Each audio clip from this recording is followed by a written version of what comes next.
Welcome to That Seems Unfortunate, where you get a front row seat as we struggle to turn our ideas into reality. I'm your host, Stephen Bridenstine, and I'm joined with Chris Vittorio. Chris, for the record, you completely cut out through that whole intro, so if I was not synced with you, I apologize. Well, you know what? You were actually completely synced with me. Good. I'm proud of my music timing. I would also like to point out that I totally messed up the ending of that and just had to play a bunch of notes to make sure it sounded right. Man, I'm excited to listen to that back then. No, you're not. You don't want to hear that. It was bad. Hey, it fits perfectly with our other intros. It's bad. So we're back for the third straight week without missing, right? Maybe. I think so. I think we're getting consistent. We're doing pretty well. Slowly getting back into the consistency. Yeah, we're adjusting to this schedule thing. Of course, I'm not going to be in Kent for like the next 2 out of the next like 5 weekends. Why? So that visiting home. Oh, I haven't visited home in a while. So yeah, I got to figure out how to upload then. Because I am not uploading on the home internet anymore. That is never happening again. Maybe we'll just do those episodes on Monday, I guess. Well, we'll record them on like Saturday, but upload on Monday. So be prepared for that. Yeah, I'm really tired and I have work in like an hour and a half. I am weirdly off and on tiredness, I guess.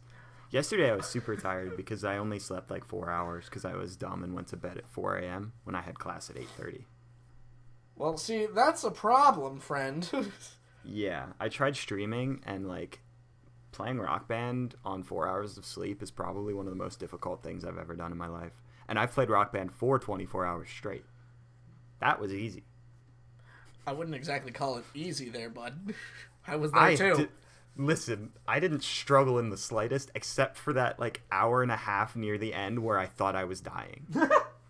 I never got tired. I only got sick. Like at around 6 a.m. when we ended at 9:30. Yeah. At 6 a.m. I really felt like my stomach was disappearing. Like it was slowly shrinking into nothing. And I was like, am I going to die? Like, this sucks. I'm doing so well. Why would I just die? That's not fun. It's destined. You were meant to die in your podcast. Not your podcast, your live stream. I mean, I always figured one day I'd just die on stream. I've said it so frequently that, like, I always just assumed it's going to happen. And, you know, it's like artists. They get the most famous after they die. That is the absolute truth, actually. When they die live and publicly. And publicly. That's how you do it. Like when they get shot. Kind of like John Lennon. Did you ever hear the story about the guy that, like, I don't remember what his name was. I should remember what his name was, but there was a guy who, like, was one of the first people to, like, live stream, in a sense, their suicide. Oh, I did hear about that. And you know the song Hey Man, Nice Shot by Filter? Yeah. Oh, God. That's what that's about. Really? Yeah, that song is literally about a guy killing himself on, like, public, like, live TV or whatever it was back then. My God. Yeah, it makes that song a lot darker. Needless to say, I probably won't be playing it in Rock Band anytime soon. I will. I don't. Except I totally will. It was on 3's soundtrack, I think, right? Maybe? And I'm about to get 3's soundtrack onto Rock Band 4. So I guess I will be playing it. Whoops. I'll be sure to mention that as my music fun fact. My other music fun fact is that the verses to Avenged Sevenfold's Bat Country kind of sound like the Addams Family theme. What? Do you know the Addams Family theme? No, I actually don't. There's creepy and there's spooky. Something and there's something. Something and there's something. The Addams Family. See, I knew that. I knew the Addams Family part. Yeah, and then you know the verses to Bat Country? Caught here in a fiery blaze. I don't know the actual words, but I know the sounds he makes. I tried to drive all through the night, the heat-soaked ridden weather, the barren empty sight. Is that what the lyrics are? Yeah. Oh, is that what he's saying? He try-yi-yi'd? It's like, I try-yi-yi'd to drive all through the night. Yeah, the now take that beat and replace it with... the barren empty sight. No replace it with oasis. They're creepy and they're kooky, mysterious and spooky. They're creepy and they're kooky. What was it? The Addams Family. I don't know. There's something and there's something. There's something and there's something. Something. You really ought to see him. Something, something, the Addams Family. Boom. Clap, clap. But, like, they do sound similar. And I always thought that as a kid, and it was really funny to me. And now that I'm playing it again on Rock Band, I get reminded of that, and it's awesome. Part of me really hates you. Oh, yeah, I know.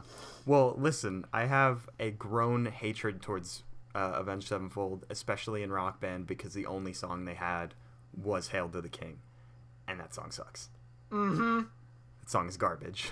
I had to buy Backcountry. I didn't want to buy Backcountry, but I needed to redeem Avenged Sevenfold somehow in my head. Yes, you did. I don't want to, like, tangent off of Rock Band for too long, but did I tell you about the stream where I played online with viewers? No. So how online works in Rock Band is you make a set list where each band member picks a song, and then you play through the set list, and then you do it again. I played with a guy. It was just me and him. He was a new player, guitar player. Yep. And we did 4 set lists. I don't remember the 4 songs I picked. Another thing is you both have to own the song. So, like, I couldn't play a lot of my DLC because he didn't own any DLC. Yep. So we had to do a lot of, like, disc songs. I don't remember the 4 I picked, but I remember distinctly the 4 that he picked. He picked Hail to the King. No. Centuries by Fall Out Boy. Come on, man. I Will Follow by U2. And Free Falling by some crappy Harmonix in-house band. The worst song in Rock Band.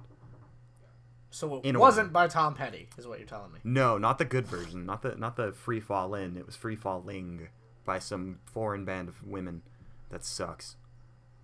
I thought I was gonna die. I really was just like, I hate if he wasn't supporting my live stream, I would be gone in a heartbeat. Just like, I hate you. I want you to die. This is the worst songs to play on drums.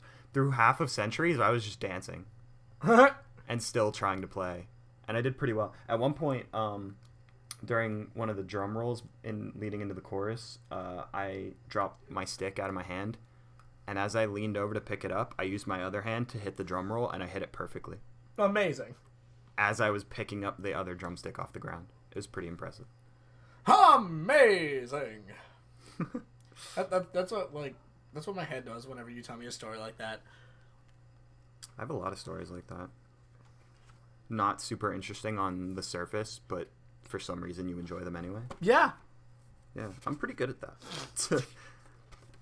So before we go into this week, Chris wanted me to explain a story that I was just telling to him before we recorded. Yes, please. So I know this guy. Hopefully he doesn't. Nobody listens to the podcast except Teresa. We love you, Teresa. We love you. By the way, thanks for all your support again. I feel like we should say this every week. That should become the new thing. Instead of you justifying or advocating 2 murders, we should just thank Teresa every week. I mean, I'm on board with that. I'm not gonna say no to that. But you did also advocate 2 murders. I mean, and hey, communism looks fantastic on paper. Okay. Yeah, why not both?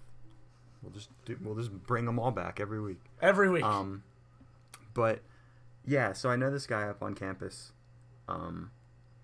who me and him were like pretty decent friends.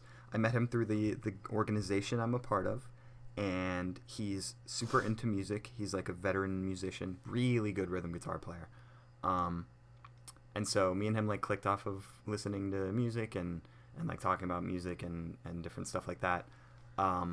And we also go to the same church, and we're part of the same worship team. But one day, like maybe 2 weeks ago, out of the blue, he randomly sends a message to the church's group, and he's just like, yeah, I'm not going to be part of the worship team anymore. I've kind of made my mind up. I think I'm going to head out and also like leave the church too. And I was like, whoa, where did this come from? Like, I didn't even hear anything from him about it. And so I tried to talk to him about it that Sunday when he packed his stuff up, and he didn't say a word to me. Like, dude just up and left. And I'm supposed to do a night of music and worship on my own tomorrow. He was supposed to be the other person playing music with me, and apparently he just ditched that, and I couldn't get a word in with him about it. So now I'm doing it by myself, and that'll be a good time. I'm not excited, but I'm kind of excited. And then the other day, he was supposed to pick someone up to come to this party that we were all at, and he waited outside for him for, I think, 7 minutes. I think I told you 5, but looking at the messages, it was 7 minutes. He kept it to the minute. And the guy didn't come out in that 7 minutes, and so he left. And then that night, he also left the group chat for the campus group. So he's just completely detached from, like, everything that I've known him from. This man no longer exists. Yeah. And it's freaking me out because I noticed anyone in Kent that talks to me disappears. That's why my roommates don't come back. All of my roommates have left. Now this guy. It's scary. Like, if you know me, watch your back. Don't get too close to me. There's some secret conspiracy going on in my life. It's scary. I don't like it. That's just a new story idea, friend. Yeah, right? I feel like I've written that conspiracy theory-esque story before of a guy who's like meant, because when I was like 2 years ago when I was like super in my own head and like super unconfident and had hair the length of the Leaning Tower of Pisa, I was like really bad at story writing that wasn't super like pity party and dark. I still do that, but now it's less pity party and more just dark. But I'm sure a few times I had been like, I'm going to write a story about a guy who just wants to be friends with people, but there's a conspiracy and there's a group of people that are making sure that no one is ever friends with him. Because if I write it, maybe then that's what my real life will be, and that's why no one likes me. That's the best way to just... That was literally me 2 years ago. I was about as a pity party edge as you could get. It's kind of a sad time. Be happy, people. It's fun. I've tried it. Well, I'm trying it. It's pretty cool. I like it. I'm a fan. Are you going emo? Are you doing what I did when I was 15? No, now my hair is just emo. Well, I made this... Oh, man, how far are we? We're like 13 minutes in the episode. Okay, I'll tell the story really quick then. I made this self-realization this week where I've been feeling like really socially inept because I had been going to these events and like trying to talk to people and failing miserably because I can't talk to people. And so I was like really confused and like super beat up about it. And I was like, why can't I just like walk up to someone and be like, hey, how was your day? And just talk to them. And then I realized what it is. It's that because you've seen it since you've known me for so long, how many like shifts I've gone through personality wise. Like the me underneath has always been consistent. Like I've always, other than the thing about having anger issues as a kid, but other than that, like knowing me through like when I had long hair, when I had short hair, when I'm like this now, like through high school and all that, like the consistency with me has been there, but like things about me have changed frequently, like monthly practically. And I realized it's because growing up, and you could probably attest to this firsthand because you were the victim of it. I cared more about what people thought about me than what I liked. Yep. And so I would act the way I thought people wanted me to act so that people would like me rather than just acting the way I wanted to act. I kind of like brushed that to the side because I didn't think people would like it. And I did that for years and years and years. Like even as of recently, I was still doing it. And I kind of made this realization this week where I was like, man, that's unhealthy. Like I shouldn't do that. And so I'm trying not to do that. But now I'm at this point where I'm like, man, how do I even act normal now though? Like now that I understand that I want to act the way Steven acts, how does Steven act? I was like, wait a minute. I've been worried about this for so long. Who am I? Yeah, like it's super weird to like act. I wasn't necessarily two-faced. Like I wasn't as bad as your average person who's like a people pleaser, but I was a pretty big people pleaser. And now I just, for like being a people pleaser for like 10 plus years, I now have no idea how to be a Steven. It's really weird, but I'm getting into it. After so many years, there's a bug on my blinds. God, go away. Gross. But there was a moment in my life where I didn't know who I was. That moment is now. I still don't know. We'll get there. I mean, I'm still not there. I'm just like, as long as we're both aware that we need to figure out who we are. That's all that matters. Oh, indeed. You don't need to know right now. Yeah, but like that's what I said when you were the victim of it. Is that's what happened. That's what the thing was between like whatever 3rd and 4th grade or 2nd and 3rd when we were in elementary school. And in the matter of like a month, I went from being like your best friend in the entire world to hating your guts. Yeah. Because I just thought that's what people did. I was like, oh, what seemed acceptable people really hate that guy. Maybe I should hate him too, even though he's not really done anything. Yeah, I was like, this kid may not have done anything to me, but it seems like everybody else likes to mess with them, so I'm going to mess with them too. And I did, and I'm not proud of it, but that's just how I was. I'm not proud of it. Still funny, though. I got to tell my mom how awful of a person I was back then. She didn't know, because I used to lie a lot. I still lie a lot, but now I lie more innocently.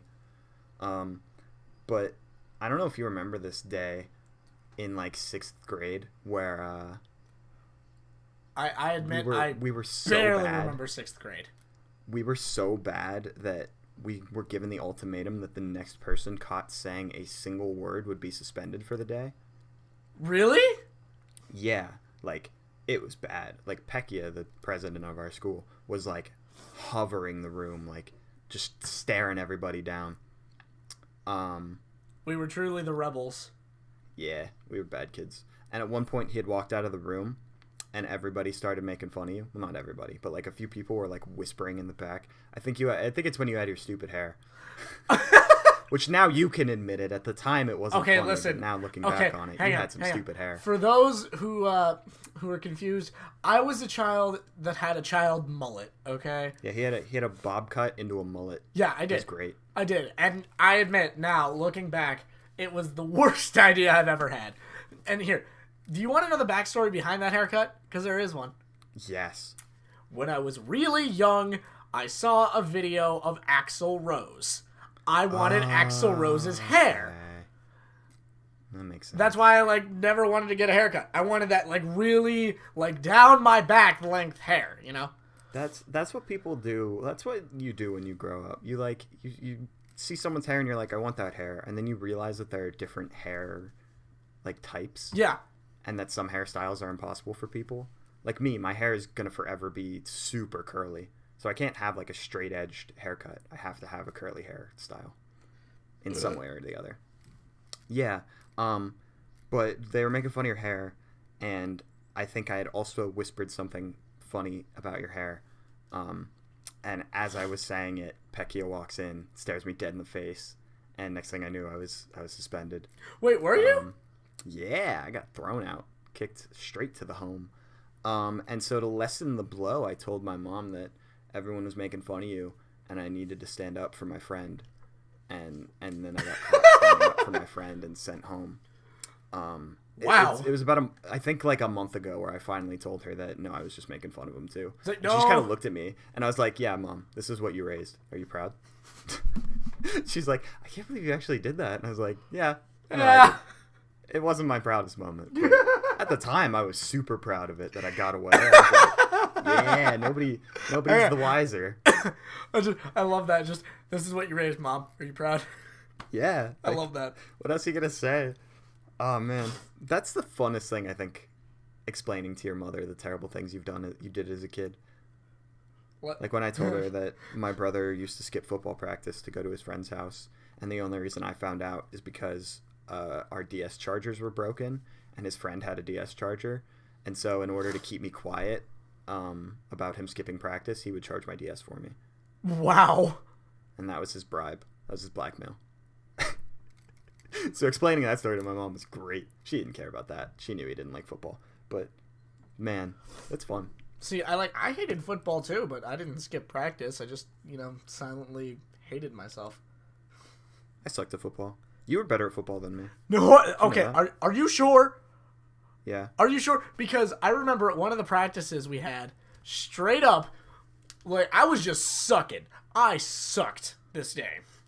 And one of the coaches, this was 8th grade year, one of the coaches looked at me dead in the eyes and said, "You're going to be in 8th grade next year. What do you think you're doing?" And I'm like, "I'm already in 8th grade." And he just gave me like this look of complete disappointment. It was honestly one of the best things that ever happened to me in that. Oh my god. I'm not saying you were good. I'm just saying I'm not you were good. better than me. He's like, "Bruh, listen, I'm a wall of human." Kinda. I tried to fight it, but you totally put me on my ass once. And I denied it for like years. And I was like, "No, this happened and this happened and this." But no, you put me on my ass. Because I can't hit for the life of me. Well, it's really not that hard. Yeah. I'm a pacifist, man. See, I try to be a pacifist, but if someone gets in my way and I just happen to find myself with a baseball bat, well... Well, hey, it's different with a baseball bat. You don't need to be strong to have a baseball bat. True. Okay. Let's finally start diving into writing. After 21 minutes and 10 seconds of that. Of perfect backstory and reflection. Indeed. We did say we were still going to do that in the format change. We said we were still going to do, like, how our weeks have been going. And our weeks just so happen to have been super self-reflective. I think my entire life is completely self-reflective. That's true. Well, for the time being. Then one day it'll become future reflective. That is not... That's not possible. Like, that's not how that works, friend. Entirely impossible to reflect on the future. Not how that works. Okay, so we talked about this before we started recording, that today's episode we're going to be working on something we talked about a bit last week, but a bit differently than how we talked about it last week. Chris had mentioned, and I'm going to let him explain most of the idea, I'm just going to lead into it, a song he had listened to by the band Anti-Flag. And that gave him a great idea for a show. It did. Take it away, Chris. Okay. That's a really bad thing to tell me, because if you tell me to take something away, I'm going to run with it. So. Take it away with caution. With caution. All right, that's better. So the idea I came up with was this song by Anti-Flag called Anatomy of Your Enemy, which is more of a speech than it is a song. I'm actually pulling up the lyrics right now to explain it. And the speech is basically 10 steps on how to identify the enemy, quote in air quotes, and to start a war. And it's kind of like a list of government propaganda that they use to kind of get the American populace into this mindset. So I was thinking we could turn it into a show idea where, like, you know, we take a government that's like starting to get into a war, and they're using all these tactics to, you know, kind of brainwash the populace. And you have that one main character, Steve's the one who makes great, strong main characters, to, you know, act against this. And I thought that would be a good idea. And this is it really, what I wanted to pull up. It really hits on our strengths. And we've been saying this, like, with every idea, that we need to hit on that middle ground of both of our strengths, because we come from very different backgrounds in terms of writing. We come from very similar social backgrounds. Indeed. But we draw from different inspirations. And so finding that middle ground has always been good. And the one thing that never occurred to me is that my favorite thing to write about is, like, a powerful main character that, like, has a strong sense of will. Because I hate superpowers. I like strong sense of human natural power. And so to mix that with Chris's love for political activism, I guess, or anti-political activism, whichever the word would be. However you want to say it, it makes sense. Yeah, mixing those together would be really good. So we have stumbled upon the idea of this, with the government propaganda being fought by this powerful political activist who is rising up a group to fight the power, so to speak. Like so many other shows and movies have done before, just in a bit of a different way, and we have, like, an actual groundwork. Yeah. Justin, if you're listening, I love you. I'm sorry. The longer TV goes on, the harder it's going to be to pull an original idea. Oh, yeah. Like, super original idea. Like, everything's going to be done. Like, it's pretty much almost all been done before. So as long as you have your own unique twist and way of making it your own. It's like music covers. You don't have to do exactly what others have done. Surprise. That's how rock and roll got started. Lots and lots of covers. Yeah. And so that's what we're going with. Covers. So I've half forgotten our way of developing things. So let me look at my previous notes. We're gonna do it. I swear. Okay, there we go. We need setting, characters, and plot points. Okay, listen. Here's the thing that you're gonna want to focus on. Definitely in terms of plot points. It's step 6 and step 10. Okay? Okay. Alright. So, I'm just gonna read this off word for word here. 6th step. Eliminate opposition to the ruling party. Create an us versus them mentality. Leave no room for opinions in between. One that does not support all actions of the ruling party should be considered a traitor.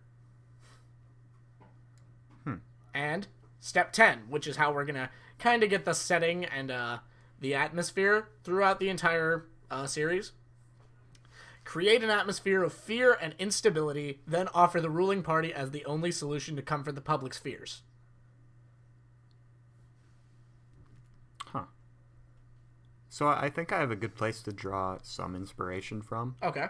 And similar to MK Ultra, for some reason I'm using another Hulu original. Yeah. Which Hulu. they may not make great quality television, but man, their ideas are pretty cool. Solid. On paper, Hulu has some great originals. In practice, not so great. But I've been watching The Path. Okay. I don't know if you've heard of it. Nope. It stars Aaron Paul, who's the guy from Breaking Bad, the kid. Oh, Jesse? Yeah. Yeah. He's great. I love Aaron Paul. But he is a member of this group that's basically a cult. You spend a lot of time deciding, is it a cult, is it not a cult? It's pretty much a cult. But the whole idea is like the inner workings of this cult and like the leader having power struggles and the main Aaron Paul's character like doesn't know if he believes and he wants to step away, but it's impossible to step away from a cult and he's got to deal with his family and his family's super into it. And so there's a lot of like he wants to rise up, but it's hard because they're powerful kind of deal.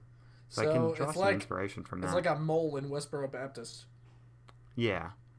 I just really my favorite part of the show, which they don't do it enough in my opinion, is the contrast between Aaron Paul's character and the leader of the group, the organization, because they have like this really good hero/villain working. Yeah. And like it's so cool to me. So I think we could have a really good hero versus villain atmosphere. Yeah. Not like as the main focus, but to have this guy, like this main character that we have him basically have a person that he can specifically fight against as he's fighting this group. Basically the group embodied into a person. Yeah, pretty much. Because that's what the leader of the cult is in The Path. He's practically the group embodied into one guy. Okay, I see what you're saying. Yeah. So, in terms of setting, should we... I guess the big question for setting is timeline, like era. Modern. Definitely modern, like, today. Okay. Like, literally today, February 18th, 2017, right now. Okay. I think it would fit pretty well. I think it'd be pretty topical. Topical, for all the things going on. Okay, so is it going to be like America? Yeah. Is it going to be like a fictional America? Well, see, it would have to be a fictional America because we're not really getting into a war yet. Yet. Yeah, I'm going to go, yes, like a semi-fictional America. Yeah. Where like the idea of America is like real, but it's fake situations. Indeed. Yeah, exactly. Yeah. Okay, so like modern day semi-fictional America. Should we have a specific place, or is he going to be like in multiple places? Well, he's going to be in multiple places, but the main area is definitely going to be in Washington, D.C. itself. What was that? Washington, D.C. Okay. He's going to be other places, but Washington, D.C. Okay, so DC is the big point. Okay, and now we need to think about characters. So obviously we have the main character, the activist. Yep. Okay. That's basically all we have set in stone. So how could this work with the activist? I think we should more delve into that before we go to other characters. So basically all we have on that is that he's like this strong mind that like wants to rise up against the propaganda towards this war. Okay, here's a question that we need to answer. Do we want him to have like this strong personality, like where he's charismatic enough to rally people behind it, or do we want to kind of make him an underdog? I think it'd be better if he was more charismatic leaning. Yeah. Basically, because if the goal of the propaganda is to instill fear, he could be a person to instill calm. Okay, I got you. So more of like a light-hearted, charismatic person, not like a bold, loud talker. Yeah. Someone who like, what's a good way to phrase it? I was gonna say speak softly and carry a big stick, but that's more war focused. Well, I mean, but you wouldn't be completely wrong. Yeah, basically someone who uses his words sparingly but powerfully. Yeah. Like he doesn't just talk and talk and talk. He picks his phrases and picks his battles. So what you're telling me is he's basically Ferb from Phineas and Ferb. Sure. Just like, he never speaks, but when he does, it's awesome. And so for other characters, should he already have a following as we start, or should we start from the grassroots and have him build up? Grassroots. Definitely grassroots. Okay. So in terms of adding another character to be considered main, should there be like a second in command? Yeah. Yeah, there definitely should be. Like someone who is with him from the beginning that he kind of like, that backs him up, so to speak. Yeah. I think this second in command should be more outspoken, you know? Maybe a little bit more hot-headed. Kind of like a Daryl from Walking Dead. Yeah, a little bit.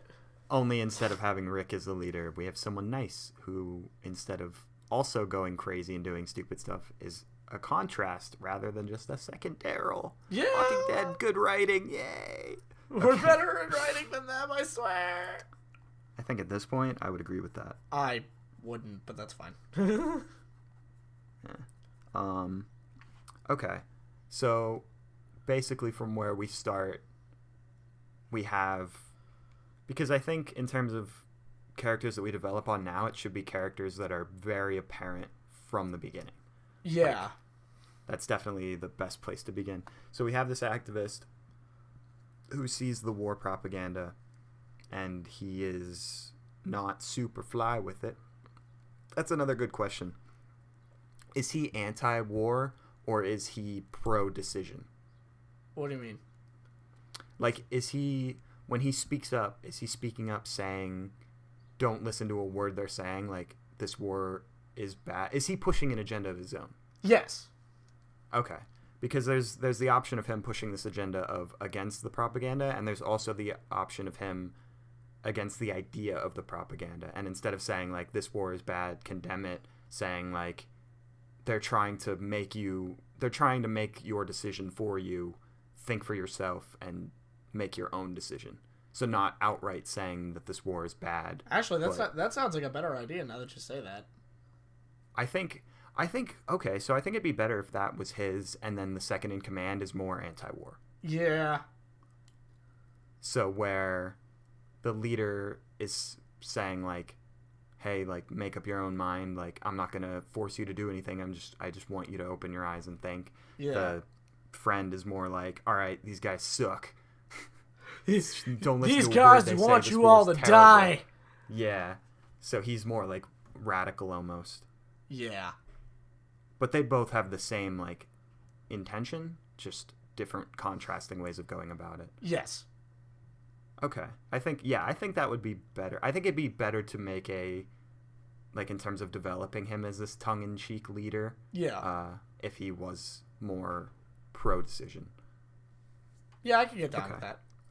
So, let me mark that down. Activist is pro-decision. Friend is anti-war. Yeah. So now we need the antagonist, so to speak.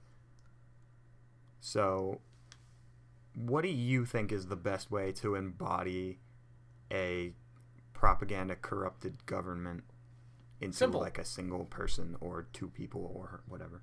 Actually, I feel like it should be more of a group.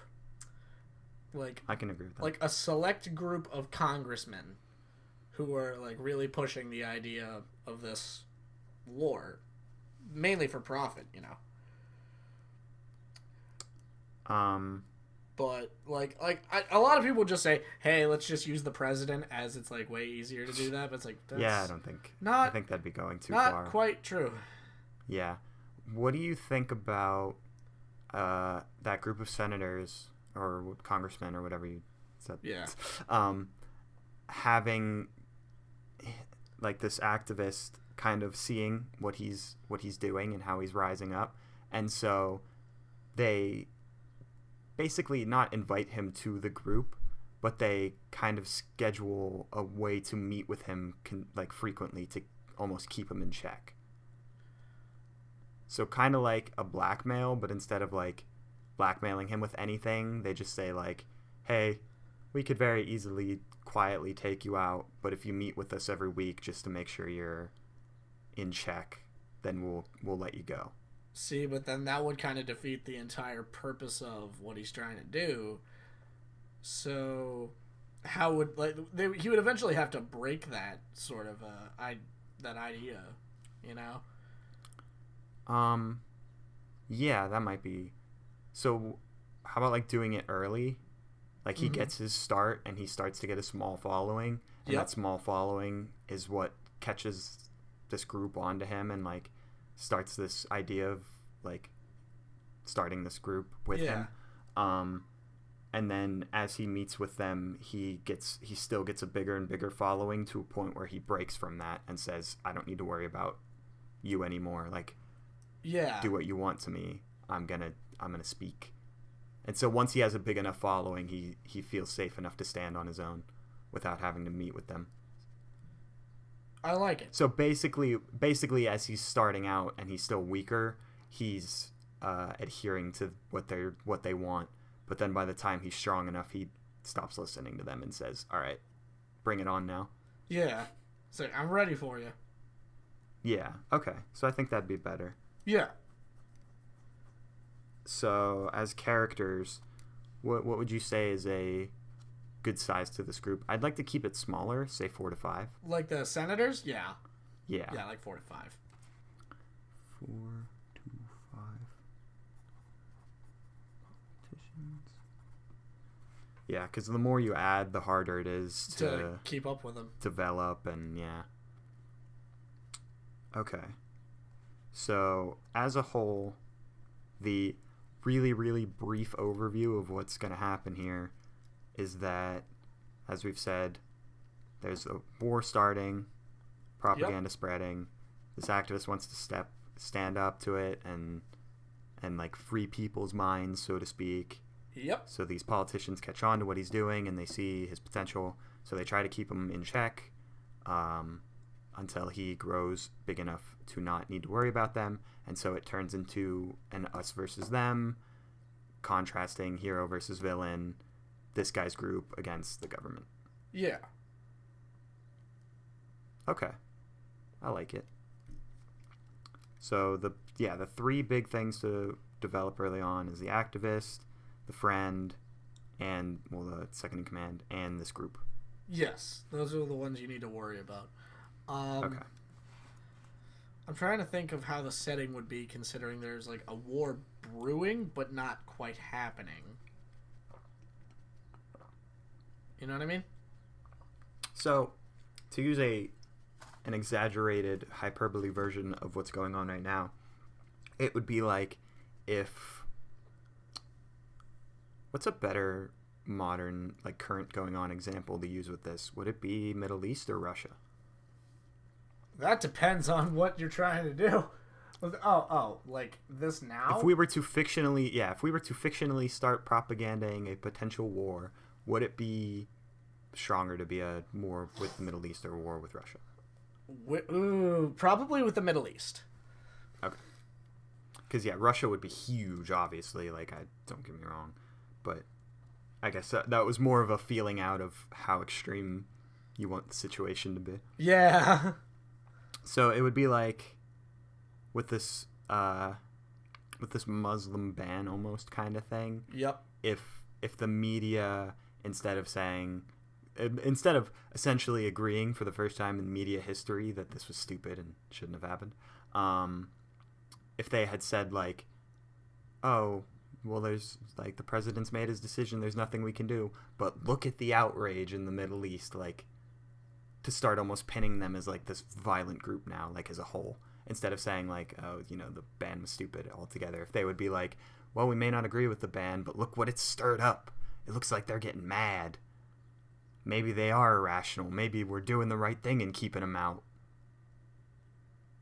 And so, yeah, like kind of... Actually, that's not the worst idea. Like, we could totally take the Muslim ban that's happening right now and kind of blow it out of proportion to start this. Yeah. Okay. So, how about this for an idea? At the start, there's 3 people in the activist circle. Okay. It's him and 2 other people, and one of them is Muslim. Okay. And that's what starts the activism, is that the third one of them, when they start seeing this develop, they're like, okay, we should start planning to think of a good way to rise up against this. And as the 3 of them are planning, the third one, the Muslim, gets like deported. Ooh. And so that's what starts them up and says like, okay, now we need to make our move and get to work. Let's get to it. But the way I could think about it, like, say, people are still blowing it out of proportion, everybody's getting upset, riots start breaking out. What if the Muslim friend gets killed in one of them? I like killing characters. I was about to say, you were super into people just dying to spark conflict. But it works!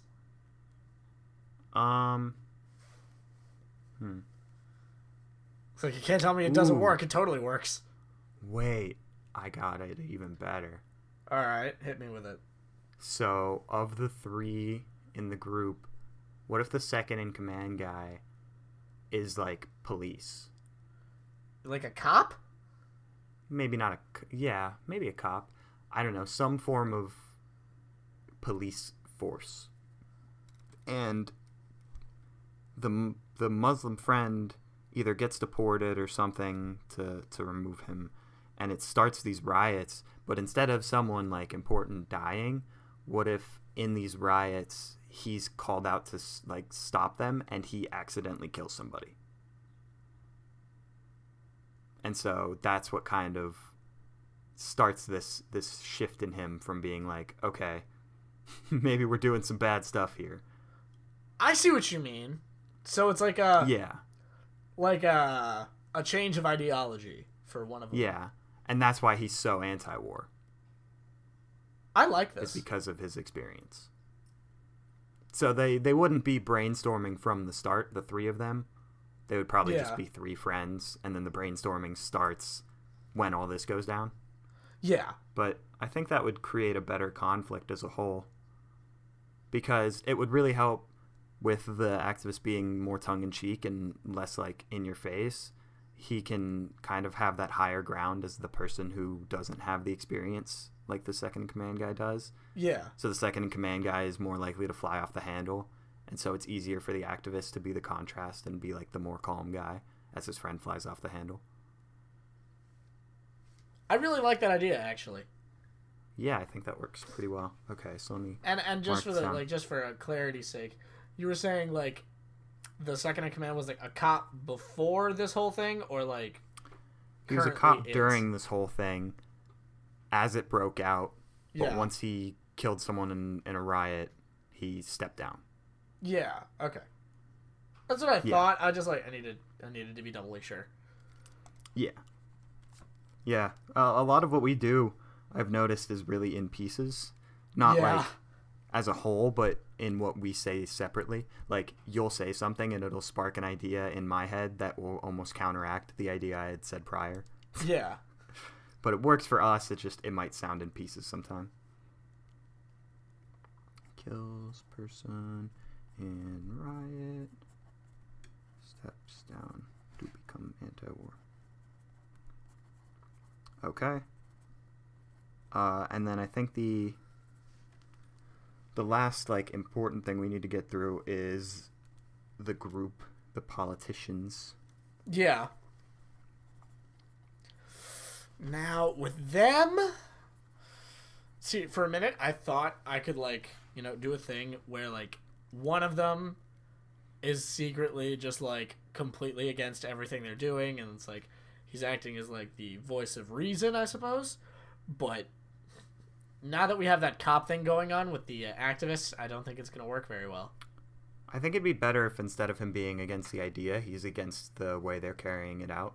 Okay. So, say at one point they try to assassinate the activist, but he stops it because he's he may be against him, but he doesn't want to kill him. Yeah. So they're all against this activist, but maybe have one be more ethically sound. Yeah. Okay, we could do that. Yeah.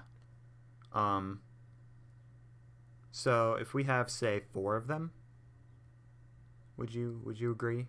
Yeah, four's fine. Yeah, because I was deciding between 4 or 5. I guess if we have a 5th personality type that we could use, because we would have a clear leader of the group. Ugh, I'm burping a bunch. Who is super vehemently against this activist and is really trying to shut him down. Yeah. Which would create a great. That's my favorite type of hero villain contrast, is a hot-headed villain with a calm-headed hero. Yeah. So someone who the villain would get in his face and he would just take it and be a real smartass about it. That's my favorite thing. Yeah, so that is I think really that would nice be to cool, see. to have this hot-headed leader of this group who's really trying to intimidate this activist, and he's just do whatever, dude. It's you can certainly try. Yeah, whatever you got, I'll take it. It's fine. Yeah, so, I believe a hero with a cool head is a hero to trump all the rest of them. Yeah, it's definitely one of my favorite types. Not even super smart ass, like a Sonic. Sonic the Hedgehog. Good lord. way past cool. But more of never do that again. more of knows what, just can read situations really well. Yeah. Isn't super overconfident, but he can call bluffs. Yes. Almost like if a poker player were a protagonist, where he could see if someone's threatening him, if he knows that they're serious and he should step back and find a different way, or if he knows that they're full of it and he can just completely dance in their face and he knows they won't do anything. That's the best if way someone's to robbing, dance in their face. If someone's robbing you and you know that they won't kill you, you just snap at them and be like, "No, I'm not gonna give you anything. It's cool. Don't worry about it, man. It's fine." And he's like, I have a gun to your head right now. You think I won't shoot you? And you're just like, yeah, no, you won't. Don't worry. I know you won't. It's cool. Dude, trust you me. can I know you can go won't. about your way. And he's Try super me. mad, and then he's like, ugh, fine, and walks away. Yep. That would always be cool. So we have politician 1, who would be hot-headed. I've used that word twice now in these descriptions. Leader. Vehemently. I know how to spell that, actually. Vehemently against activist.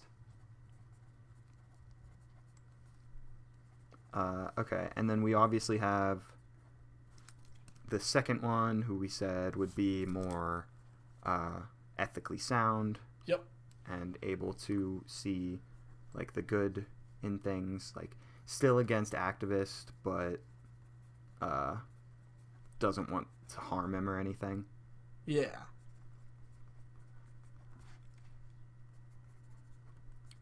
So, what can the other politicians be? I feel like they're just gonna be there for filler, honestly. Okay. We could have one who's like the favor guy, so to speak. He's really good at like calling in favors and getting people to try and intimidate the activist outside of the group. Yeah. How about this? In this case, let's make one of them not a senator, but instead like the chief of police. Or like the attorney general. Yeah, that'd be good. So like he has control over like the law enforcement. Yeah. Yeah. So he can get people to like intimidate him better, make his life way more difficult.